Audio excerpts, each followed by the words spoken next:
அஜ்மீர் காஜா முஈனுத்தீன் சிஷ்டி கத்தஸல்லாஹுவினுடைய அடக்கவிடம். அவர்கள் மரணித்த நாளிலே இருந்து பன்னூற்று கணக்கில் அல்ல பல்லாயிரக்கணக்கான மக்கள் அந்த இடத்தை ஜியாரத்து செய்ய துவங்கினார்கள். ஒரு நூற்றாண்டினுடைய சகாப்தம் என்று சொல்லக்கூடிய அளவுக்கு புகழ்வாழ்வு வாழ்ந்து மறைந்த அந்த பெருமகனாரை சந்திக்க வருபவர்கள் எக்கச்சக்கமான பேர்.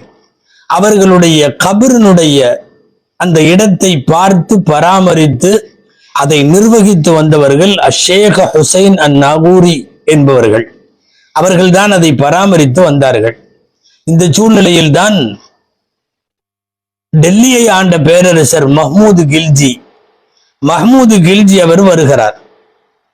வந்தவர் அஜ்மீர் காஜா முஈனுத்தீன் சிஷ்டி கத்தஸல்லாஹுடைய அடக்கத்தலத்தில் ஜியாரத் எல்லாம் செய்துவிட்டு இந்த கபரை பராமரிக்கவும் இதை செப்பனிடவும் மிகச் சரியாக நேர்த்தியாக அதை வடிவமைக்கவுமாக ஒரு பெரும் தொகையை ஷேக் ஹுசைன் நாகூரி அவர்களுடைய கையில கொடுத்து இந்த கபரை சரி செய்யுங்கள் என்று சொல்லி அவர்களுக்கு ஒப்படைத்து விட்டு போகிறார். அது மட்டுமல்ல, நான் வந்த நினைவாக இருக்க வேண்டும் என்று அவர்களுடைய இடத்திற்கு பக்கத்திலேயே ஒரு பள்ளிவாசலை கட்ட உத்தரவிடுகிறேன் என்று சொல்லி வெகு வேகமாக வேலை நடைபெற்று ஒரு பள்ளிவாசல் தயாரானது. இன்றைக்கும் நாம் அஜ்மீரின் ஜியாரத்திற்கு செல்லுகிற போது நீங்கள் காண முடியும். பக்கத்திலே இருக்கிற மஸ்ஜிது சந்தல் மஸ்ஜித் என்பது மஹ்மூது கில்ஜி அவர்கள் அஜ்மீருக்கு ஜியாரத்திற்கு வருகை தந்த போது அவர்கள் கட்டி தந்த பள்ளிவாசல். எக்கச்சக்கமான முகலாய பேரரசர்கள் தொடர்ந்து வந்திருக்கிறார்கள். குறிப்பாக கொஞ்சம் சர்ச்சைக்குரியவராக கருதப்பட்டு இஸ்லாமிய வட்டத்தை விட்டு ஒரு கட்டத்தில் வெளியேறி போன முகலாய பேரரசர் அக்பர், அவர் சரியாக இருந்த காலத்தில் அடிக்கடி அவர் அஜ்மீருக்கு வருவார். எப்போதும் அவருடைய பழக்கமாக கொண்டிருந்தார். ஏதாவது ஒரு ஊரை வெற்றி கொண்டு விட்டால் நான் அஜ்மீருக்கு போகிறேன் என்று முடிவெடுத்துக் கொள்ளுவார்.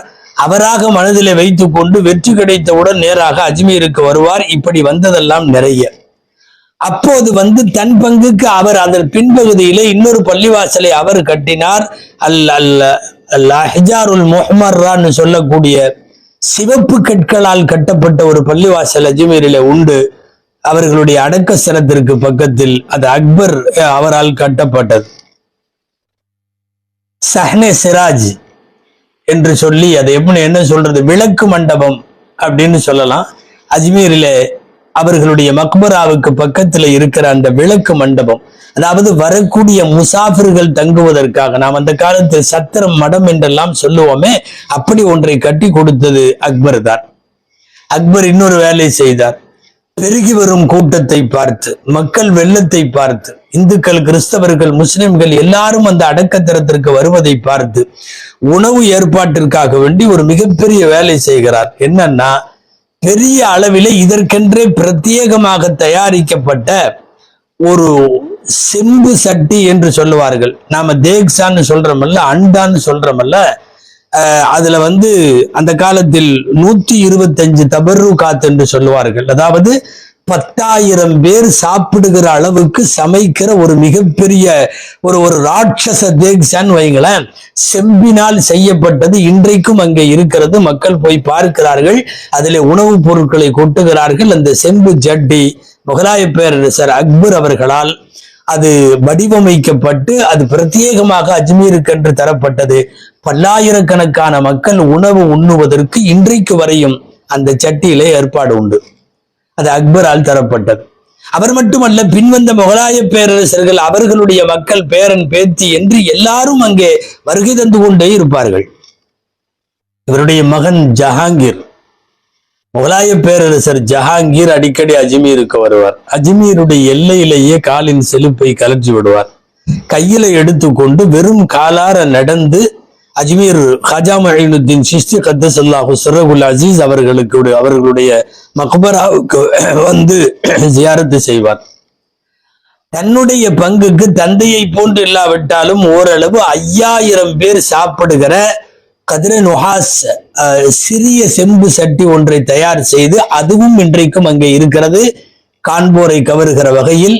ஆக தகப்பனாரும் சரி, மகனும் சரி, அதற்கு பின்னாலே வந்தவர்களும் சரி, முகலாய மன்னர்களில் இஸ்லாமிய உலகம் பெரிதும் மதிக்கிற போற்றுகிற ஆலம்கீர் அவுரங்கசீப் ரஹ்மத்துல்லாஹி அலைஹி அவர்களும் நிறைய தடவை அவர்கள் அஜ்மீருக்கு ஜியாரத்திற்காக வேண்டி வந்திருப்பதை அவர்களுடைய வரலாறுகளிலே பார்க்கிறோம். இப்படி நிறைய பேர்.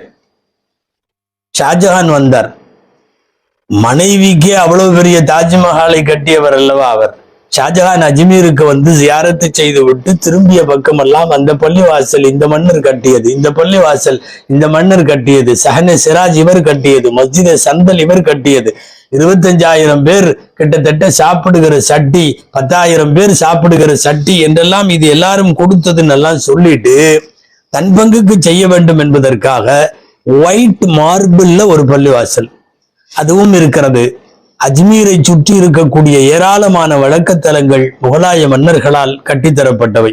இப்ப ஷாஜஹான் அந்த பளிங்கு கற்கள் என்று நாம் சொல்லுகிறோமே, அந்த ஒயிட் மார்பிள்ஸ்ல கட்டப்பட்ட அந்த பள்ளிவாசல் இன்றைக்கும் இருக்கிறது. அது அவர் கட்டி தந்தது. இன்றைக்கு வரையும் கூட இந்தியாவை ஆண்ட அத்தனை பேரும் அநேகமாக அங்கே வராத இந்தியாவினுடைய அரசர்கள் இல்லை, பிரதமர்கள் இல்லை, ஜனாதிபதிகள் இல்லை. மலேசியா, ஸ்ரீலங்கா, ஏன் அமெரிக்க அதிபர் வரைக்கும் இந்தியாவுக்கு வந்துவிட்டு ஒரு அடக்கத்தலத்தை வந்து அவர்கள் அதை பாக்கியமாக கருதி விடைபெறுகிறார்கள் என்று சொன்னால் அது அஜ்மீர் ஹாஜா மொயினுத்தீன் சிஷ்தி கத்தசல்லா அவர்கள். இஸ்லாத்தினுடைய வாசனையே இல்லாத வடநாட்டினுடைய பெரும் பகுதிக்கு இஸ்லாத்தினுடைய அழைப்பை கொண்டு போய் சேர்த்த மிகப்பெரிய மேதை அல்லாமா அஜ்மீர் ஹாஜா மொயினுத்தீன் சிஷ்தி கத்தசல்லாஹு அவர்கள். 1902 இப்போதிருந்து சற்றேறக்குறைய ஒரு 100 வருஷத்திற்கு முன்னாலே ஆங்கிலேய வைஸ்ராயாக இருந்த ஆங்கிலேய பிரபுக்களில் ஒருவரான கர்சன் பிரபு என்பவர் வருகிறார். அஜ்மீர் தர்காவுக்கு வருகிறார். வந்தவர் அங்கே இருக்கிற பார்வையாளர் புத்தகம் குறிப்பேடு இருக்கும் அல்லவா, விசிட்டர்ஸ் கைடு. அந்த விசிட்டர்ஸ் கைடுல கர்சன் பிரபு என்பவர் எழுதி வைத்த வார்த்தை உலகத்தில் இன்றளவும் அஜ்மீர் ஹாஜா மொயினுத்தீன் சிஷ்தி கத்தசல்லா அவர்களை பற்றி நாம் சிந்திக்கவும் விளங்கவும் அந்த வார்த்தை போதுமானது. கர்சன் பிரபு எழுதி வைத்த வார்த்தை, இங்கே ஒரு மன்னரை இருக்கிறது, அந்த மன்னரை இந்தியாவை ஆட்சி செய்கிறது. இது மிகப்பெரிய ஆட்சி செய்யக்கூடிய மன்னரை மதங்களை கடந்து ஜாதிகளை கடந்து மனிதர்கள் எல்லோரையும் ஈர்க்கிற ஒரு அரசாங்கத்தை இங்கே அடங்கி இருப்பவர் மண்ணுக்கடியில இருந்து அந்த அரசாங்கத்தை நடத்தி கொண்டிருக்கிறார் என்று கர்சன் பிரபு எழுதி வைத்த வாசகம் மிகவும் முக்கியமானது. இப்படி உலகத்தினுடைய அதிபர்களால், பிரபுக்களால், வைஸ்ராய்களால், மன்னர்களால், ஜனாதிபதிகளால், ஆளுநர்களால், அத்தனை பேராலும் ஹாஜா மொயினுத்தீன் சிஷ்தி கத்தசல்லா சிர்ருல் அசீஸ் அவர்களுடைய ஜியாரத் என்பது நீண்ட காலமாக நடந்திருக்கிறது. வரலாற்று